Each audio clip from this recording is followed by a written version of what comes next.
எல்லாருக்கும் அவங்க அப்பா அம்மா சொத்து சுகம் தேடி வச்சுருப்பாங்க.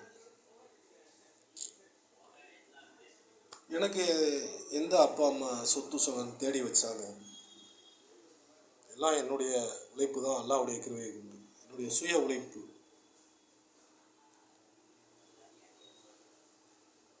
என்கிட்ட ஓட்ட பைக்கா இருந்தாலும் அது என்னுடைய சொந்த பைக்கு, என்னுடைய உழைப்பில் வந்தது.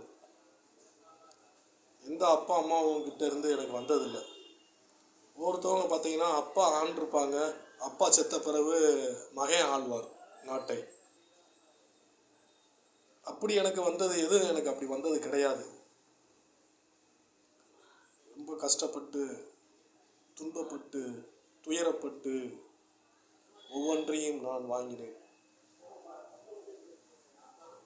உங்களுக்கு நான் வேலை பார்த்தது கூட எனது சொந்த உழைப்பில்தான். எனது சொந்த உழைப்பையே உங்களுக்கு நான் தியாகம் செய்தேன்.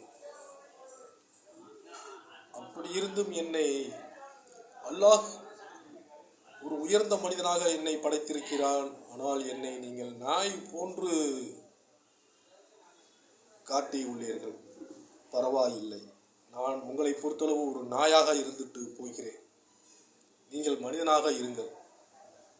அல்லாஹ் படைப்பினத்தை குறை சொல்லக்கூடிய மனிதர்கள் நாளைக்கு அல்லாஹ் நாயாகவே அவர்களை எழுப்புவார்கள். கண்டிப்பா அந்த மனிதனை நான் நாயாக எழுப்ப வாதாடுவேன் அல்லாஹுவிடம். உன் படைப்பினத்தை கேவலப்படுத்தி இழிவுபடுத்திய அந்த மனிதனை நீ நாயை விட கேவலமாக மறுமை நாளில் எழுப்ப வேண்டும்.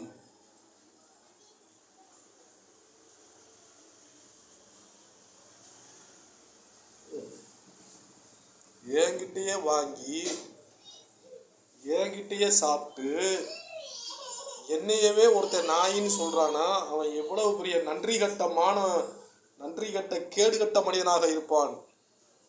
கேடுகட்ட மனிதன், நன்றி கட்ட மனிதன்.